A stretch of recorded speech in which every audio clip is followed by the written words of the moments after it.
안녕하세요. 감동의 모든 것입니다.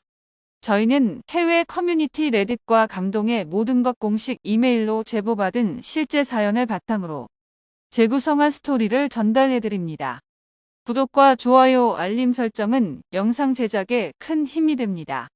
영상 수익은 독거노인 및 불우이웃에게 전액 기부되니 끝까지 시청 부탁드립니다. 그럼 본격적인 이야기 시작하겠습니다. 서울의 대표 관광 명소로 알려진 경복궁. 수많은 한국인과 외국인들이 모여드는 이곳의 한 외국인 여성이 경복궁 입장관리 직원 앞에서 난감한 표정을 보이고 있는데요. 그런데 그녀는 남들과는 다소 다른 외형을 가지고 있습니다. 입고 있는 겉옷 위로 무언가 볼록하게 솟아오른 모양과 함께 그 위로는 일종의 보호 장비 같은 갑옷이 입혀져 있기 때문인데요. 그런데 바로 그 순간 경복궁 직원 수십 명이 갑자기 외국인 여성을 둘러싸기 시작했고, 이 여성은 절규하는 듯한 울음소리를 내고 마는데요. 과연 옷 위로 폐가 돌출된 이 외국인 여성은 경복궁에서 무슨 일을 겪었던 것일까요? 안녕하세요. 저는 아름다운 나라 대한민국의 수도 서울에서 살고 있는 다니엘이라고 합니다.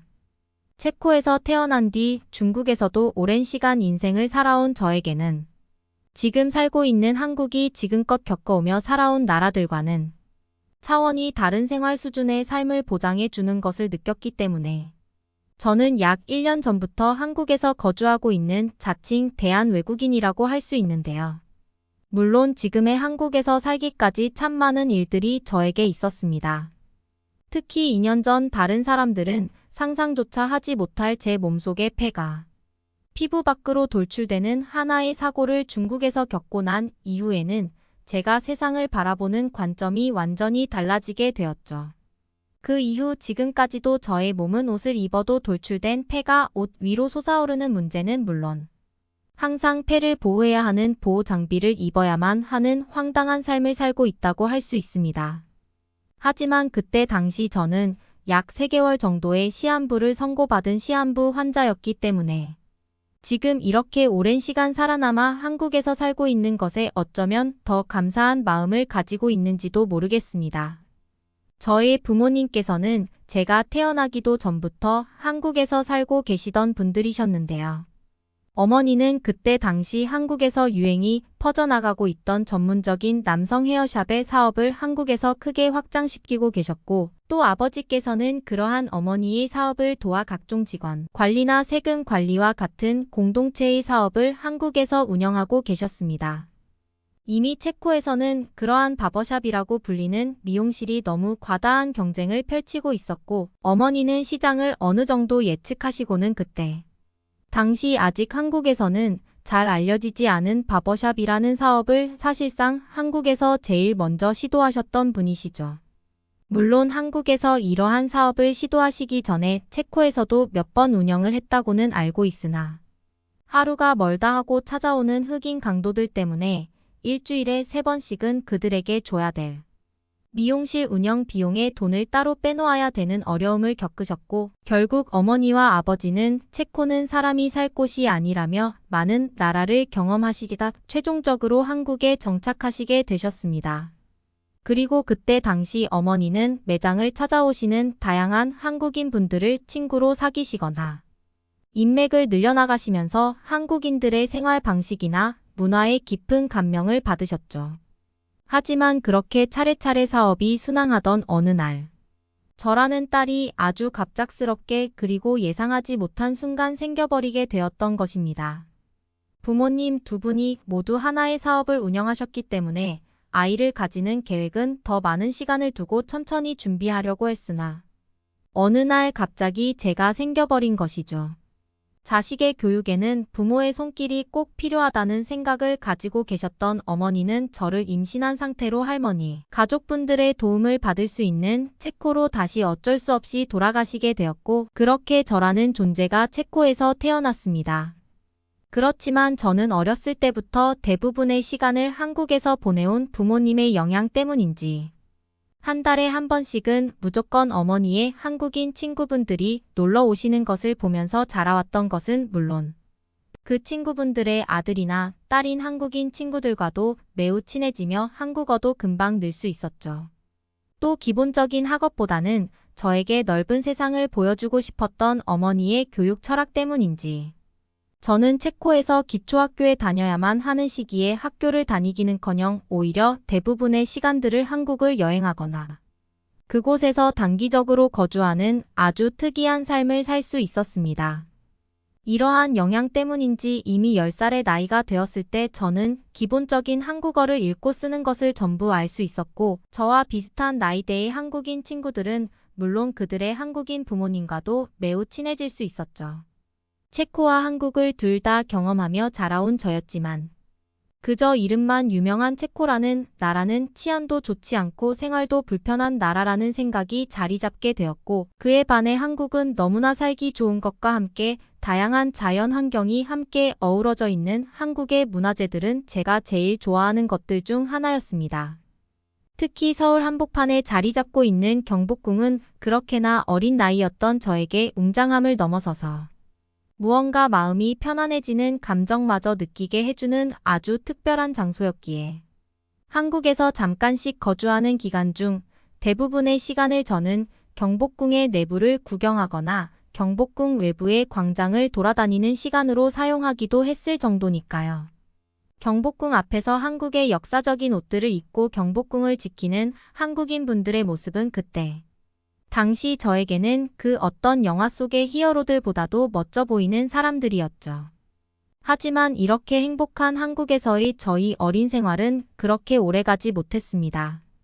체코에서 저를 출산한 뒤 제가 걸을 수 있는 나이가 되자마자 저와 아버지를 데리고 한국으로 다시 정착하신 어머니께서는 어째서인지 어느 날 자신의 헤어샵 사업을 중국으로 확장시키고 싶다고 말씀하시면서 저와 아버지에게 가족의 사업을 위해서 함께 중국을 가자고 설득했기 때문이죠. 그때 당시 이제 막 한국에서의 수많은 친구들과 자유롭게 노는 생활을 즐기고 있던 저에게는 청천벽력과 다름없는 요청이었지만 가족의 생계를 전적으로 책임지시는 어머니의 설득 때문인지 저는 결국 아버지와 함께 중국으로 떠날 수밖에 없었습니다. 나라에 대한 편견이 있던 것은 아니지만 종종 중국에 대한 얘기들을 접하거나 사진들을 볼 때마다 한국과는 너무나 다른 다소 청결하지 못한 환경이나 사람들의 모습 때문에 가기가 싫었지만 어린 나이였던 저는 그저 어쩔 수 없는 노릇이었죠. 중국의 한 대도시에 정착하게 된 저와 어머니 그리고 아버지는 도착하자마자 어머니의 헤어샵 오픈을 위해 매일 분주한 노력을 기울였습니다. 하지만 이해할 수 없던 것은 저와 가족들이 미용실, 인테리어 공사를 할 때마다 의문의 중국인들이 몰래 찾아와서는 저희 미용실을 화장실처럼 이용하거나 미용실에 비싼 미용 도구들을 훔쳐가는 사건까지 발생하더군요. 중국 경찰들에게 신고하기도 했으나 그들은 그저 신고를 접수받았다는 말만 하고는 저희 어머니의 미용실 매장에는 단 한 번도 찾아오지 않았습니다. 기존 한 달 정도 예상하고 있던 내부 공사는 이러한 중국인들의 만행 때문에 2달로 늘어나게 되었고 그러는 사이 어머니와 저희 가족은 심각한 적자를 보면서 매장 운영에 차질을 겪게 되었죠. 그래도 어느 정도 시간이 걸려 매장은 다행스럽게 문을 열 수 있었습니다. 하지만 어째서인지 어머니의 미용실은 중국인들에게 별로 인기가 없었고 매일매일 이상한 중국인 노숙자들만이 찾아와서 자신들의 머리를 무료로 잘라줄 수 있냐는 황당한 상황들만이 눈앞에 펼쳐지기 시작하더군요. 가족의 생계를 책임지시던 어머니께서는 결국 중국에서 사업 확장 가게를 열고 한 달 만에 잠정적으로 긴 휴가를 결정하시게 되었습니다. 저는 어차피 쉴 거라면 한국 여행이나 갔다 오자는 제안을 했으나 어머니께서는 돈이 없다며 그냥 간단히 중국의 놀이공원이나 가자는 제안을 해주시더군요. 썩 내키지는 않았지만 저는 지금까지 단 한 번도 놀이공원을 겪어보지 못했기 때문에 어느 정도 기쁜 마음으로 중국의 한 놀이공원 시설에 입장할 수 있었습니다. 아버님과 어머님은 고민이 많아 보이기도 했지만 저는 그날만큼은 신나게 놀자는 생각에 이미 여러 놀이기구를 탈 생각으로 중국의 놀이공원을 돌아다니고 있었죠. 그렇게 저는 놀이공원에 있던 한 대형 관람차에 탑승하게 되었습니다. 어머니와 아버지께서는 그때 사업적인 전화를 받고 있었기에 저는 한 중국인 부부와 함께 관람차를 탑승하게 되었죠. 처음 타보는 관람차에 무섭기는커녕 오히려 바깥의 풍경이 신기하게 느껴지던 바로 그 순간. 제가 타고 있던 관람차가 순간 공중에 정지하더군요. 무슨 일이 발생한 것인지 제대로 파악하기도 전에 저는 바닥이 푹 꺼지는 느낌을 받았고, 그 순간 관람차가 뒤집어지며 땅으로 추락하는 모습을 바깥 풍경으로 보게 되었습니다. 그렇게 저는 관람차가 추락하는 사고의 피해자가 되고 말았죠. 수많은 피해자들이 나왔지만 저는 다른 사람들보다 더 큰 피해를 입고 말았습니다. 어린 나이였던 제가 처음 병원에서 눈을 떴을 때에 저는 배 쪽에 무언가 이상한 느낌을 받게 되었고, 그곳을 바라본 순간 배 밖에 자리 잡고 있는 저희 폐를 볼 수 있었습니다. 제대로 된 상황 파악조차 되지 않았지만 저에게 간단히 설명해준 중국 의사분은 제가 탑승하고 있던 관람차가 추락하며 다른 시설물과 부딪히게 되었고, 그러던 중 기둥의 구조물이 저희 상체와 접촉하며 살아난 것이 기적일 정도의 대수술을 받게 되었다는 설명을 해주시더군요. 하지만 그 뒤 이어진 말은 충격적이었습니다. 그렇게나 어린 나이였던 저에게 그 중국인 의사분은 기둥과 접촉하며 폐의 일부분이 피부 바깥쪽으로 돌출하게 되었고, 폐의 특성상 너무 과다한 산소 접촉이 이제부터 피부를 통해 지속적으로 발생할 것이라며 저보고 3개월 정도의 시한부 선고를 내리셨기 때문이죠. 더군다나 그 사이 만약 피부 바깥에 폐가 다른 충격을 받게 되어 손상될 가능성도 충분히 있다며 저는 물론 저희 옆에서 울고 있는 어머니에게 아마 마음의 준비를 하고 장기기증에 대한 가능성도 생각하고 있어야 될 것이라는 담담한 진단만을 내려주시더군요. 그 이후 저는 폐가 밖으로 돌출된 상황에서 약 2주 정도 만에 병원을 퇴원하고 말았습니다. 중국의 병원에서 더는 해줄 것이 없다고 했고, 놀이기구 사고 상황을 조사하던 중국 경찰관 분들도 다른 곳에 제보는 하지 말아달라는 황당한 대우만을 저와 가족에게 했기 때문이죠. 어머니께서는 이미 제가 얼마 살 수 없는 상황이라는 것을 인지하시고는 제정신으로 계시지 못하더군요. 그렇게 집으로 돌아온 저는 어차피 이제 2개월밖에 살지 못할 건데 굳이 중국에 있을 필요가 있을까라는 생각과 내가 지금 무엇을 제일 보고 싶고 하고 싶은지 생각하게 되었습니다. 결국 저만의 답을 내릴 수 있었고, 저는 아버지와 함께 한국으로 떠나는 결정을 내렸죠. 어머니께서는 저보고 정신이 어떻게 된 것이냐며 저의 위험한 여행을 극도로 반대하셨지만 이미 2개월밖에 살지 못하는 저는 그 누구의 말도 듣고 싶지 않았습니다. 아버지께서는 그래도 저희 폐를 보호할 보호 장비를 입혀주셔야 했기 때문에 저와 함께 마지막 한국으로의 여행을 같이 가시겠다며 무덤덤한 표정으로 따르시더군요. 그리고 공항에 도착한 즉시 저는 어렸을 때의 기억으로만 가지고 있던 경복궁 앞에 다시 서게 되었습니다. 제가 키가 커지고 성장한 만큼 어린 시절의 웅장함은 느껴지지 않았지만 그곳의 아름다운 자연 환경과 시간이 멈춘 듯한 고즈넉한 풍경은 이제 살 수 있는 시간이 2개월밖에 남지 않은 저에게는 최고의 선물이었죠. 내친 김에 저는 경복궁 근처에서 한복을 입고 돌아다니는 사람들처럼 한복을 대여해 입기로 하고 경복궁 한복 대여소로 들어가게 되었습니다. 그렇게 한복을 고르던 중 치수가 잘 파악이 되지 않아서 그곳에 한국인 직원분을 불렀는데 그 직원분께서는 역시나 저희 옷 위로 튀어나온 배에 다소 당황한 듯한 모습을 보이시더군요. 저는 천천히 저희 상황에 대해 설명을 해드렸습니다. 그런데 제 말을 들으시던 그 직원분께서는 잠깐 옷을 위로 올려보라는 말과 함께 사진을 찍어도 되냐고 말씀하시더군요. 무슨 의도에서 그러신 것인지 이해가 되지는 않았으나 어차피 시한부 인생이었던 저는 아무것도 생각할 겨를이 없었습니다. 그런데 그 직원분께서 갑자기 저와 아버지에게 잠시만 기다려보라는 말을 하시고는 이제 곧 자신이 알고 있는 의사분이 오실 거라며 뜬금없는 말을 하기 시작했습니다. 생전 처음 보는 저에게 무슨 의사를 보내준다는 것인지 이해되지도 않던 순간 한 남자분이 땀을 흘리며 뛰어오시더니 저의 얼굴을 확인하시고는 지금 당장 근처의 대학병원으로 가자며 더욱 어처구니없는 소리를 하더군요. 알고 봤더니 한복대 여소의 직원분은 남편이 의사였던 직원분이셨고 그 의사분께서는 새로운 수술의 시도를 위해 저처럼 희귀한 사례의 사람들을 찾고 계시던 흉부외과 전문의였던 것입니다. 저희 아버지께서는 갑자기 일어난 상황에 다소 흥분하시며 이 아이는 어차피 2개월밖에 살지 못하는데 무슨 수술이냐며 화를 내셨지만 저는 어째서인지 어차피 세상을 떠날 거라면 할 수 있는 것은 해보고 떠나자는 이상한 용기가 생기더군요. 저를 쳐다보는 그 한국인 의사분의 눈빛에서는 무언가 엄청난 신뢰가 느껴졌고 저는 그렇게 그 의사분의 설득대로 경복궁 근처에 있던 한 대형 병원으로 이동하게 되었습니다. 추락사고의 피해로 폐의 위치가 배 쪽으로 이동한 것은 물론 폐 일부분이 피부 표면으로 튀어나온 것이라며 설명을 해주시던 그 의사분은 아마 수술이 정상적으로 되게 된다면 더는 피부로 돌출된 폐를 보호할 보호장비도 착용하지 않아도 될 것이라는 놀라운 말을 해주시더군요.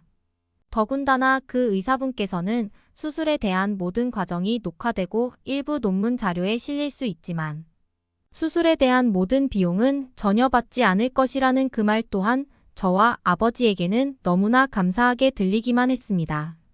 모든 검사를 진행하고 약 2주 뒤 저는 대수술을 받을 수 있었죠. 80시간이 넘는 수술 끝에 저는 다시 눈을 뜨게 되었고 눈을 뜨고 제일 먼저 확인한 것은 저의 배를 만져보는 것이었습니다. 그런데 놀랍게도 원래 폐가 만져졌어야 할 자리에 아무것도 느껴지지 않더군요. 어린 나이였던 저지만 그 순간 저는 살면서 그렇게나 많은 눈물을 그날 전부 흘려버리고 말았습니다. 수술은 성공적으로 완료되었고 수술의 흉터는 크게 남았지만 더는 옷 위로 폐가 돌출되지도 않았고 그것을 보호하기 위한 불편한 보호장비를 착용해야 할 일도 사라졌죠. 그렇게 저는 일부 방송사와도 인터뷰를 진행할 수 있었습니다. 그 뒤 다시 1년이라는 시간이 지나 2년의 세월이 지나고 있지만 저는 한국에서 어머니, 아버지와 함께 행복한 생활을 하고 있죠. 성공적으로 수술이 끝났다는 소식을 들으신 어머니께서는 한 걸음에 한국으로 달려오셨고 저의 몸을 확인하시고는 곧바로 길거리에 주저앉아 오열하셨습니다. 그 뒤 저는 경복궁 근처에 있는 작은 카페에서 아르바이트를 하며 밤에는 어머니의 미용실 일을 도와주고 있죠. 옷만 입고 있다면 흉터는 전혀 보이지 않기 때문에 시한부에서도 탈출한 저는 매일매일 새로운 삶의 기분을 느끼고 있습니다. 지금 이 기회를 빌려 저를 수술해 주신 한국인 흉부외과 교수님과 저를 마주한 한국인 분들에게 참 감사하다는 말씀을 전하고 싶네요. 그럼 다음 이야기로 넘어가겠습니다.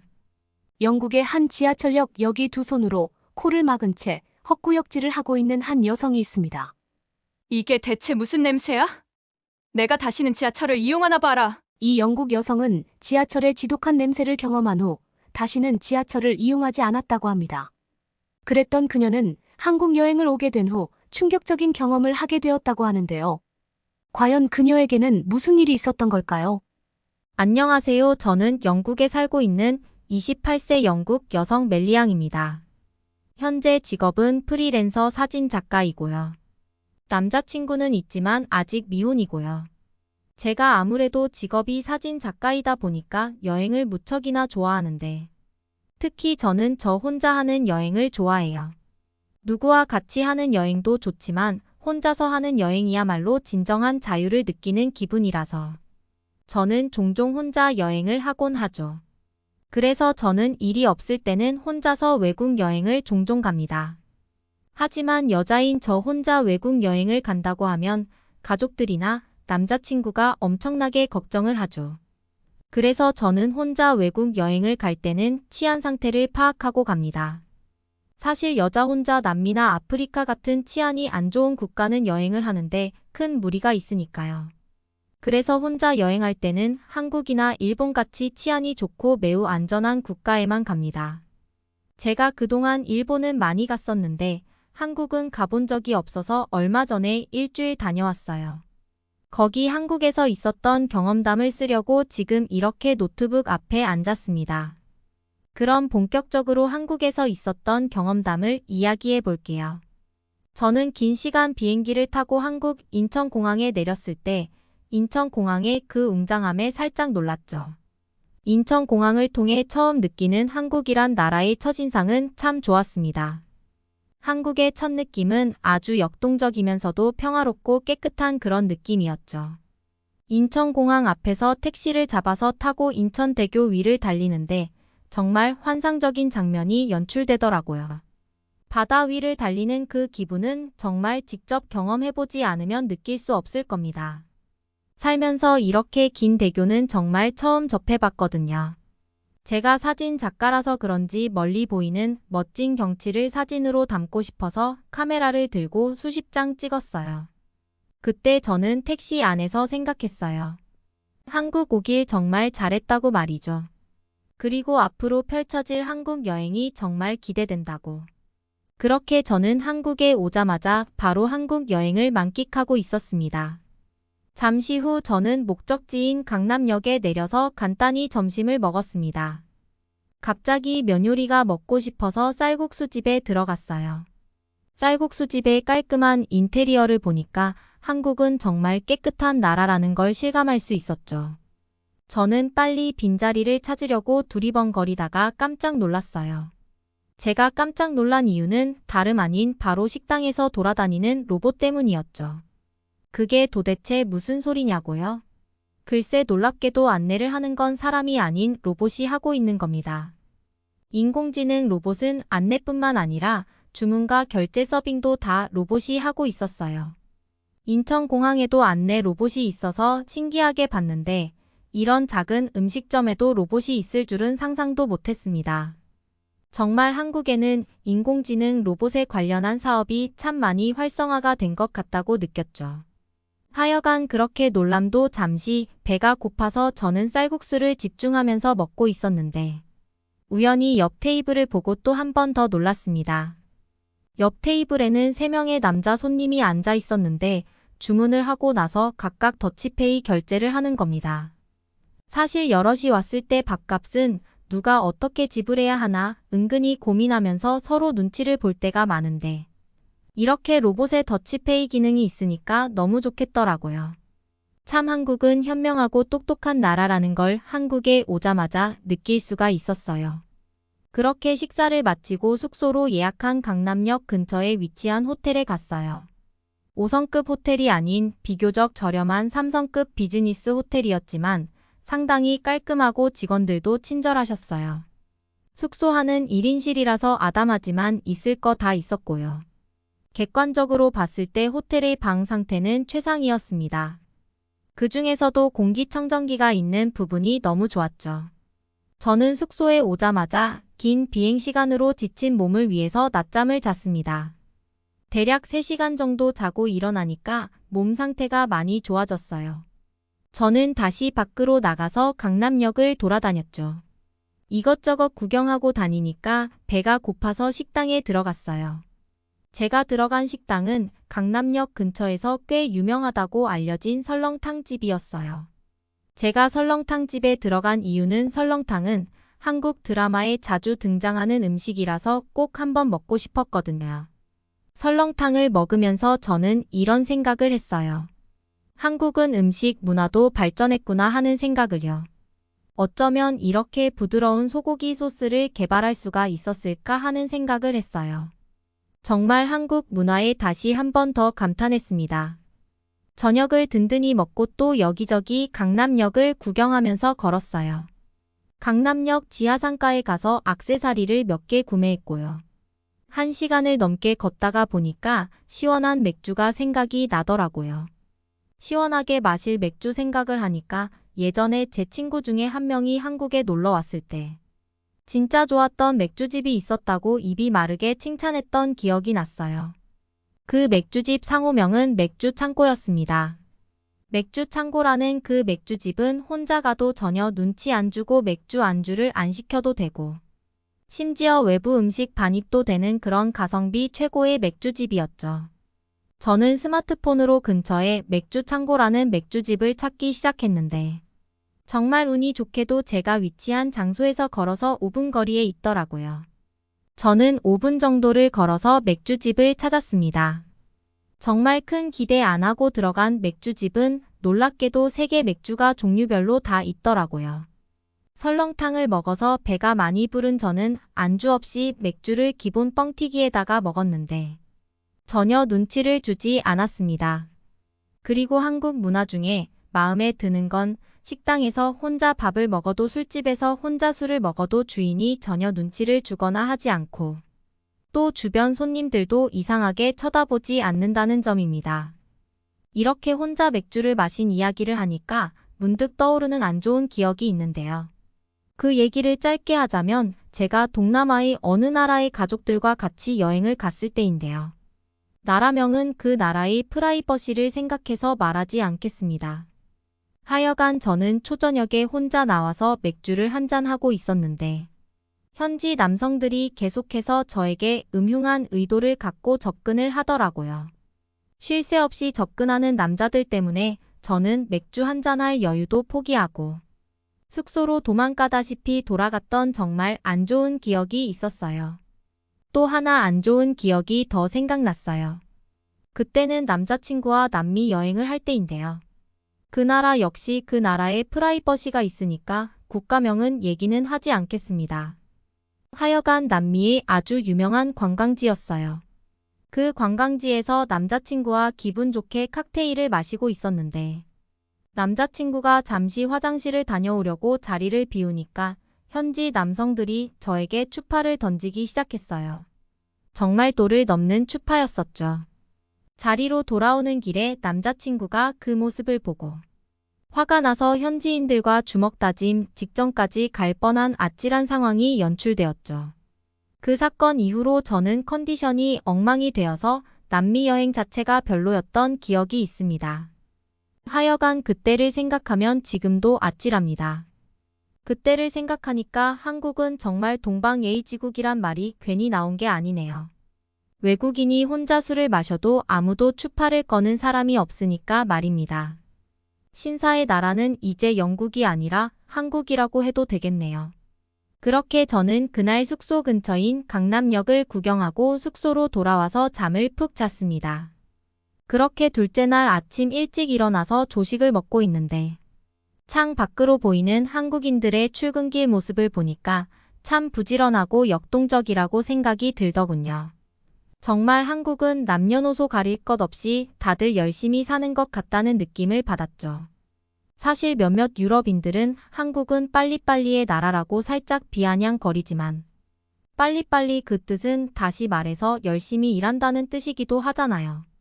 저는 빨리빨리 문화가 나쁘다고 전혀 생각이 안 듭니다. 한국 역사를 보면 전쟁을 치른 분단국가가 비교적 짧은 기간에 이렇게 많이 발전할 수 있는 건 정말 기적 아닌가요? 말 그대로 정말 한국은 한강의 기적을 이룬 멋진 기적의 나라죠. 하여간 저는 아침 일찍 택시를 타고 쇼핑을 하려고 명동으로 갔습니다. 명동 면세점에서 한국의 질 좋은 화장품을 사려고 갔죠. 역시 한국은 화장품의 질이 좋더라고요.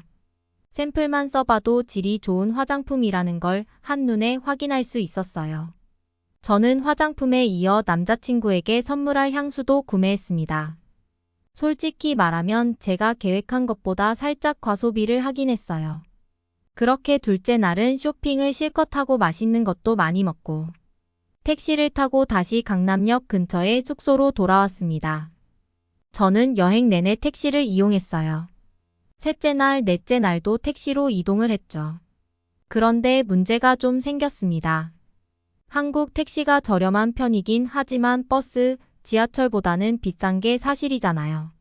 그리고 계획보다 더 많이 쇼핑을 해서 가지고 온 돈을 거의 다 써버리고 있었어요.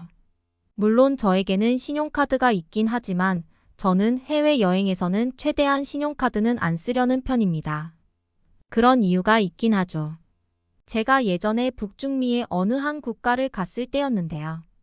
당시에 결제 금액을 확인을 못하고 나중에 영국에 와서 결제 금액이 잘못되었다는 걸 알았어요. 원래 지불해야 할 결제 금액에 공이 하나 더 붙은 겁니다. 그런데 또 그 가게가 폐업까지 해서 환불을 받는데 엄청나게 고생했던 일이 있었거든요. 그래서 저는 해외여행에서는 신용카드를 웬만해서는 안 쓰는 편입니다. 그런데 아직 한국 여행은 3일이나 더 해야 하는데 돈은 거의 다 떨어져 갔어요. 먹는 걸 줄일 수는 없고 이동하는 수단인 택시 대신에 버스, 지하철을 이용해야 하는데 버스는 어떻게 타야 할지 모르겠고 지하철로 이동을 해야 하는데 솔직히 말하면 지하철을 타는 건 죽기보다 싫었습니다. 혹시 여러분들 중에 영국에서 지하철을 타보신 분 있나요? 타보신 분들은 아실 겁니다. 영국 지하철에서 풍기는 아주 심한 악취를요. 그 냄새의 가장 많은 지분을 차지한 냄새는 바로 지린내이죠. 영국은 지하철 내에 화장실이 없어요. 그래서 노상방뇨를 하는 사람들이 있습니다. 하여간 영국 지하철은 지옥철입니다. 저는 영국에 살 때도 지하철은 도저히 이용할 수가 없어서 대신 자전거를 이용했어요. 영국 지하철 내에서 나는 악취를 맡으면 정말 머리가 어지러울 정도거든요. 그만큼 저는 지하철에 대한 아주 안 좋은 기억이 자리 잡고 있었는데 그런데 어쩔 수 없이 타게 된 한국 지하철을 통해서 정말 놀라운 경험을 했습니다. 일단 지하철 안에 들어갔는데 너무 쾌적했습니다. 일단 눈에 띈 건 지하철 내에 있는 화장실이었어요. 그리고 더 놀라운 건 화장실 내의 청결 상태였습니다. 지하철역 내의 화장실이 어떻게 이렇게 깨끗할 수 있는지 놀라웠어요. 그리고 지하철 표를 사러 갔는데 티켓 발매기가 외국인들도 구매하기 쉽게 영어로 되어 있어서 너무 좋았습니다. 드디어 지하철 안으로 들어갔는데 너무나도 깨끗해서 놀랐습니다. 그리고 동시에 정말 후회가 밀려오더라고요. 이렇게 지하철이 쾌적하고 좋은 줄 미리 알았다면 여행 내내 지하철을 이용했을 텐데 하는 생각에 정말 후회스럽더라고요. 그렇다고 한국 택시가 별로였다는 뜻은 절대 아닙니다. 한국에서의 택시도 다른 나라에 비해 저렴하고 기사님들이 다 친절하시고 너무 좋았습니다. 그러나 다만 아무리 택시가 저렴해도 지하철 요금에 비할 수 없다는 걸 말하는 겁니다. 저는 그때부터 쭉 지하철로 이동을 했습니다. 지하철 여행이 시작된 거죠. 가을의 정취를 느끼고 싶어서 올림픽 공원을 갔습니다. 저는 몽촌토성역에서 내렸는데 거기서 또 한 번 놀랐어요. 그건 바로 지하철역 내에 편의점이 있는 겁니다. 영국과 비교하면 너무 천지 차이라고 생각이 들었어요. 지하철역에 화장실도 없는 영국과는 너무 달랐습니다. 그렇게 한국 지하철을 처음 타본 5째 날은 올림픽 공원 이곳저곳을 다니면서 사진을 찍었습니다. 사진 작가인 저로서는 한국의 올림픽 공원은 정말 경치가 좋았어요. 사진으로 남길 만한 곳이 너무 많았죠. 그렇게 원 없이 사진을 찍고 나서 다시 숙소로 돌아왔습니다. 물론 당연히 지하철을 타고요. 출퇴근 시간을 피해서 와서 그런지 나름 여유롭게 앉아서 왔습니다. 6째 날은 좀 특별한 날입니다. 제가 사실 온라인 게임을 좋아하는데요. 그 중에서도 리니지라는 게임을 제일 좋아합니다. 그래서 리니지라는 게임을 만든 회사를 한번 가보려고 지하철에 올라탔습니다. 강남역에서 신분당선 라인을 타면 딱 내정거장 지나면 판교역입니다. 정말 어떻게 이렇게 지하철 라인이 촘촘하게 잘 구성되어 있을 수가 있을까요? 한국이라는 나라는 정말 입이 마르게 칭찬을 해도 모자란 것 같습니다. 판교역을 내리고 또다시 놀라는 일이 벌어졌어요. 아니, 지하철역과 백화점이 연결되어 있는 겁니다. 이건 정말 상상도 못한 일이었어요. 판교역에 있는 백화점에 가서 점심을 먹고 걸어서 판교 테크노밸리를 돌아다녔습니다. 독특하고 웅장한 건물들을 보니까 정말 심장이 뛰더라고요. NC소프트 사옥 앞에서 사진도 엄청 많이 찍었습니다. 그 밖에도 판교 테크노밸리 곳곳을 돌아다니면서 눈으로 기억하고 사진으로 기록했습니다. 정말 너무 좋았어요. 그렇게 지하철로 이동한 여행은 이번 한국 여행에서 아주 큰 수확인 것 같습니다. 늦게나마 여행 후반부에 한국 지하철의 우수함을 직접 체험할 수 있어서 정말 행운이었다고 생각해요. 지하철로도 즐겁고 재미있는 여행을 할 수 있는 한국은 정말 멋진 나라인 것 같습니다. 일본의 한 강연장 아시아 여행을 한다면 무조건 한국에 가세요? 중국과 한국은 가까워 보이지만 전혀 다른 나라입니다. 직업 때문에 누구보다도 많은 국가를 여행했던 이 일본 여성은 중국과 한국을 여행한 후 전혀 다른 이유로 두 국가에 대해 충격을 받았다고 합니다. 과연 그녀에게는 무슨 일이 있었던 걸까요? 안녕하세요. 아시아 국가들 중 단언컨대 한국이 최고라고 말하고 싶은 일본 여성 사쿠라입니다. 회사에서 좋은 기회를 얻어 아시아 국가들을 돌아다니며 그곳을 취재하듯 기록하게 되었어요. 저는 인플루언서이고 여행을 다니며 그 나라의 색깔을 담는 일을 하는 여행 작가입니다. 이걸 SNS에 공유하기도 하고 책으로 담아내는 것이 제 일이죠. 그렇게 많은 나라들을 여행해 봤지만 아시아 국가들을 제대로 마주할 일이 별로 없었어요. 그렇다 보니 아시아 국가들에 대한 환상이 매우 컸습니다.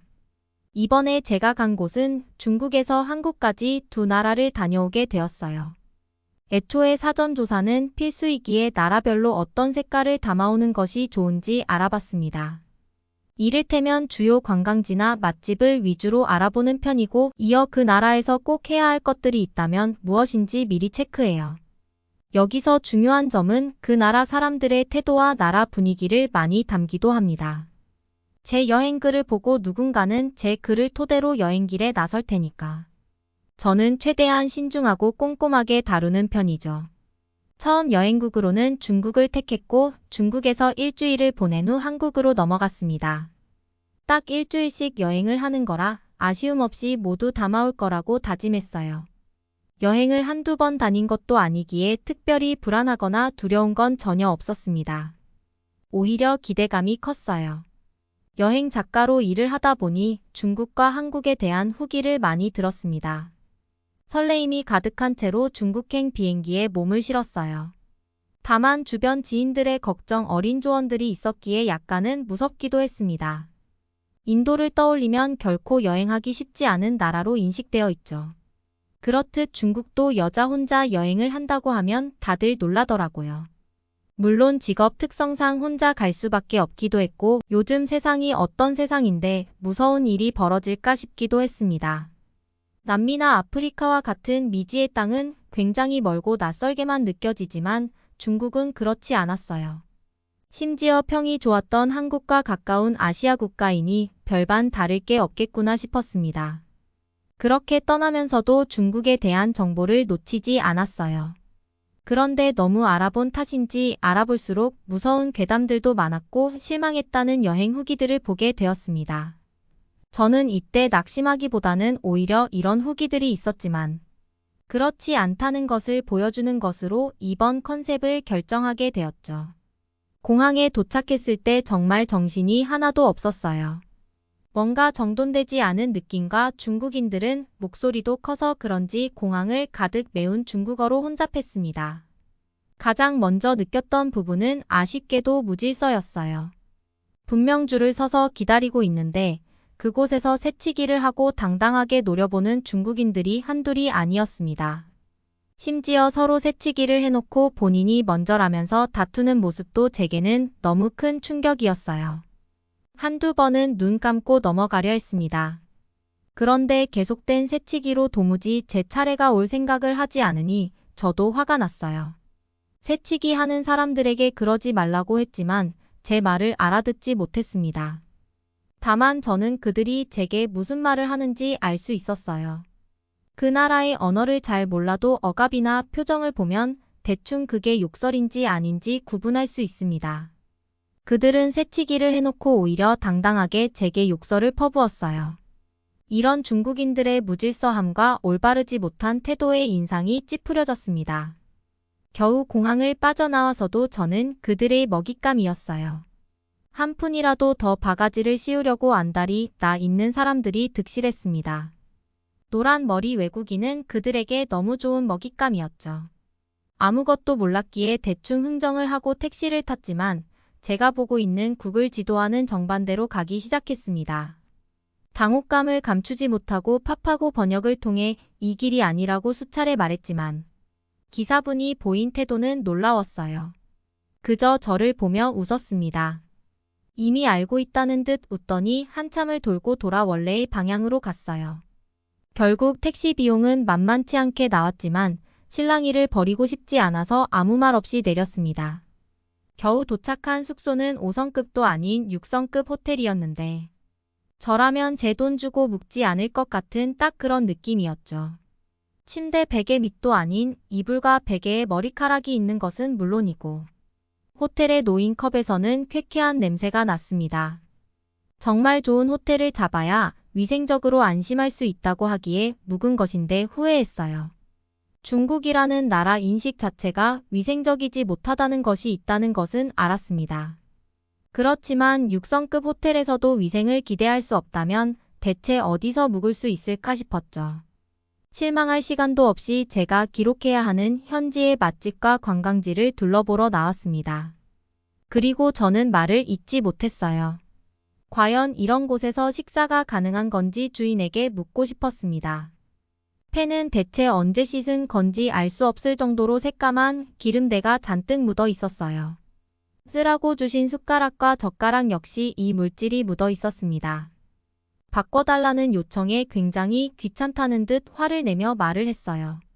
돈을 지불하고 먹는 이 상황에 제가 이 정도 요구도 하지 못하는 건 잘못된 것 같았습니다. 심지어 입맛에도 맞지 않았어요.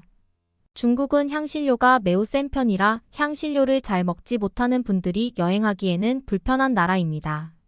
모든 음식들이 굉장히 자극적이고 기름기가 가득하여 어떻게 먹을 수도 없었어요.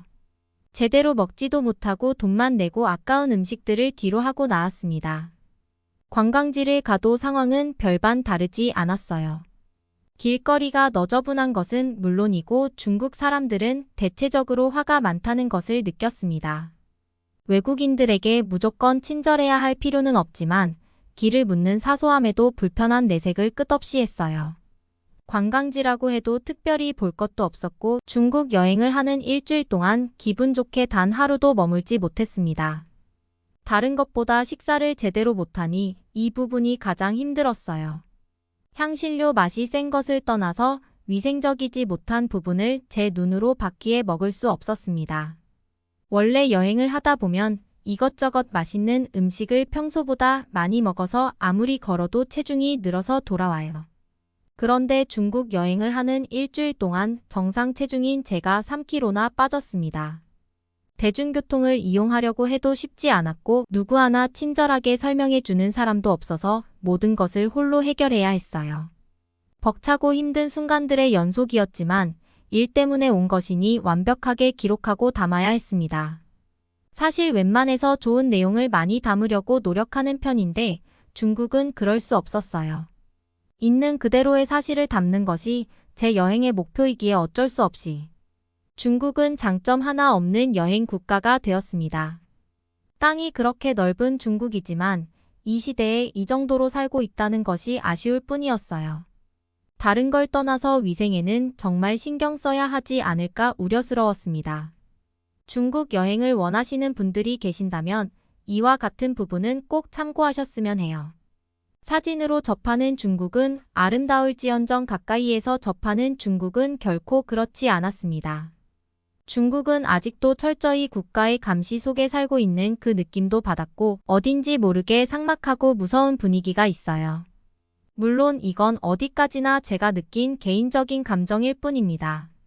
중국에서 제대로 실망하고 한국으로 가던 길, 한국에 대해서도 많이 알아봤어요.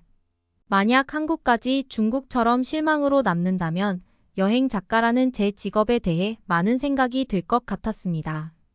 여행이라는 것이 늘 좋은 것만 있는 것은 아니지만 중국은 좋은 것이 하나도 없었다는 것이 문제였죠. 중국에 있다 바로 한국으로 넘어와서 그런지 한국은 비교적 깔끔하고 위생적이라는 느낌이 확 들었습니다. 인천공항에 맛있는 밥집들이 많다고 듣긴 했는데 종류도 참 많았어요. 공항 택시를 이용해서 호텔로 이동을 했는데 짐도 다 들어주시고 실어주셨습니다. 심지어 택시 실내 온도가 적절한지도 여쭤봐 주셨어요. 기사님께서 영어를 잘하지 못하셨는데 번역기를 돌려가며 소통하시는 모습이 인상 깊었습니다. 심지어 제가 지루해 보였는지 번역기를 통해 대화를 나누려는 모습도 깊게 남았어요. 제가 가는 호텔 근처에 관광지가 뭐가 있는지 꼭 먹어봐야 하는 음식도 알려주셨습니다. 주소까지 영어로 번역해서 알려주셨던 기사님 덕분에 한국의 첫 시작이 좋았어요. 도착한 숙소는 중국과는 다르게 깔끔했습니다. 호텔리어분들의 정갈하고 단정한 차림새도 인상적이었는데 미소가 너무나 아름다웠죠. 호텔 내부의 청소 상태도 정말 우수했습니다. 만약 지인이나 가족들이 한국에 올 일이 있다고 하면 꼭 추천해주고 싶은 그런 곳이었죠. 심지어 호텔에서 누릴 수 있는 서비스도 많았습니다. 헬스장도 무료 이용이 가능했고 야외뿐 아니라 실내 수영장도 널찍하게 있었어요. 안 그래도 중국에서 하도 기름진 음식을 억지로 먹은 탓에 건강이 망가진 것 같았는데 아침마다 운동을 했습니다. 한국은 특별히 어딘가를 가지 않아도 도심 자체의 전통이 숨쉬고 있었어요. 화려한 고층 빌딩이 즐비한 서울 시내지만 그 곳곳에는 한국의 전통을 엿볼 수 있는 한옥들이 있었습니다. 심지어 많은 한국인들과 외국인들이 그 시내를 한국 전통 의상인 한복을 입고 다니고 있었죠. 제게는 정말 신선한 충격이었습니다. 가장 가보고 싶었던 경복궁에 가까워지니 한복을 입고 활짝 웃고 있는 외국인들이 많았어요. 그 속에 한국인들과 어우러져 사진을 찍고 서로 소통하며 대화하는 모습도 보기 좋았습니다. 이 모습을 꼭 담고 싶어 허락을 받고 사진으로 남기기도 했죠. K-팝 문화가 전 세계를 강타하면서 한국에 대한 위상이 높아졌다는 것은 알았습니다. 거리를 돌아다니면서 한국 노래를 흥얼거리는 외국인도 많았어요. 유명 관광지를 가도 혼잡한 느낌이 없었습니다. 사람이 이렇게나 많은데 질서정연한 모습이었어요. 중국에서는 상상조차 할 수 없는 그런 모습이었습니다. 모두 순서를 기다리며 줄을 서고 있었고 기다리며 목을 축이느라 마신 음료수나 커피, 일회용기들을 끝까지 손에 쥐고 있었어요. 중국은 그야말로 도시 전체가 쓰레기통이라고 해도 과언이 아닐 정도로 곳곳에 쓰레기가 많았습니다. 그렇다 보니 악취도 심했죠. 그러나 한국 사람들은 쓰레기를 손에 쥐고 있거나 가방에 넣고 쓰레기통 앞에서 버리는 것을 보고 놀랐습니다. 이건 일본도 불가능하거든요. 순간적으로 흙바닥에 버리는 쓰레기가 넘쳐납니다. 그런데 한국은 그렇지 않았어요. 이러니 한국의 도시 곳곳이 다 깨끗하고 청결했구나 싶었습니다. 이제야 한국의 민낯이 뭔지를 알 수 있었어요. 한국 여행을 하면서 놀라웠던 또 다른 이유로는 신세계급이던 식당 문화입니다. 일본과는 달라도 정말 달랐고 중국은 비교할 수도 없었어요. 굳이 큰 소리로 부르지 않아도 호출벨 하나로 소통이 가능했습니다. 호출벨을 누르면 직원이 자리까지 찾아왔고 메뉴 주문을 할 수 있었어요. 요즘은 키오스크라고 해서 화면을 통해 메뉴 사진도 볼 수 있고 주문을 할 수 있습니다. 음식을 먹기 전에 금액이 얼마나 나오는지 알 수 있어서 좋았고 음식 사진들과 설명들이 간략하게 적혀 있어서 메뉴 선택하기가 편했어요. 처음에는 시키지도 않은 음식들과 물을 주길래 당황했습니다. 직원에게 물어보니 밑반찬과 물은 무료 제공이라고 했죠. 물과 이렇게 많은 밑반찬을 무료로 준다는 것에 깜짝 놀랐습니다. 심지어 그 밑반찬은 무제한으로 리필할 수 있었어요. 메인 메뉴가 나오지도 않았는데 밑반찬이 너무나 맛이 좋아서 먹고 또 먹었던 기억이 생생합니다. 허름한 식당이든 고급 식당이든 어딜 가도 친절하고 서비스가 좋았어요.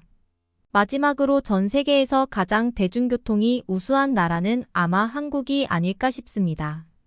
외국인인 제가 처음 홀로 지하철을 이용해 봤지만 불편한 게 없었어요.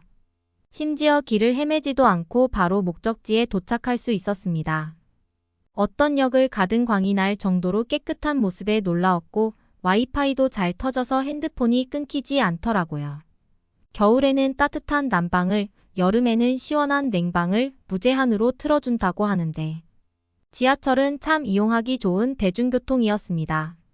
자동 차량은 다르게 막히는 곳도 없으니 약속 장소나 목적지까지 시간을 딱 정해두고 이동하기 참 좋았어요. 외국인이 지하철을 이용할 때 가장 당황스럽다는 교통카드 구매 구간에서도 저는 헤매지 않았습니다. 영어 설정을 할 수 있어서 영어로 설정하고 목적지를 입력하니 일회용 교통카드가 나왔어요. 이건 또 도착지에서 다시 환불금까지 받을 수 있었습니다. 스크린도어 설치로 사고 없이 지하철을 탑승할 수 있다는 것도 신세계였어요. 또한 교통약자 배려석이 있었고 빈자리라도 해당하지 않는 사람들은 앉지 않는 모습이 인상 깊었습니다. 한국인들은 무언의 약속을 참 잘 지키고 질서와 예절이 배어있는 사람들 같았어요. 여행을 하는 내내 혹여나 소지품을 잃어버리거나 소매치기를 당할까 봐 늘 불안했습니다. 그런데 한국에서는 소지품을 카페에 올려놔도 아무도 건들지 않았어요.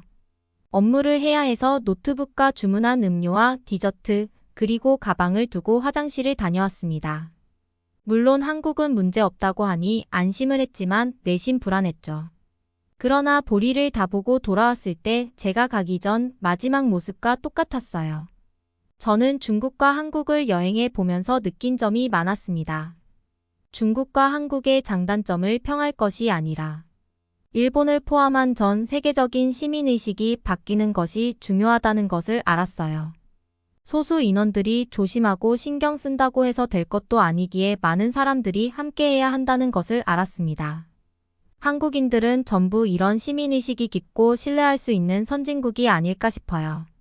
저는 이번 여행을 통해 한국에 대한 관심이 높아졌고 앞으로 더 발전할 수 있다는 기대감이 있어 다음에는 길게 여행을 오려고 합니다.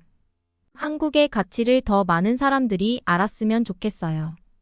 오늘의 사연은 여기까지입니다. 응원이나 남기고 싶은 말이 있으시면 댓글로 남겨주세요. 사연자분께 전달해 드리겠습니다. 저희 감동의 모든 것은 실제 사연 제보를 받고 있습니다. 채택되신 분께는 선물도 드리고 있습니다. 저희의 사연이 여러분의 하루에 작은 힘이 될 수 있었으면 좋겠습니다. 지금까지 한국의 감동적인 이야기를 전해드리는 감동의 모든 것이었습니다. 구독과 좋아요를 눌러주시면 영상 제작에 큰 힘이 됩니다. 감동적인 사연을 주변 사람들에게 공유하고 함께 이야기 나눠보세요. 끝까지 시청해주셔서 감사합니다. 더욱 더 좋은 영상으로 찾아뵙겠습니다.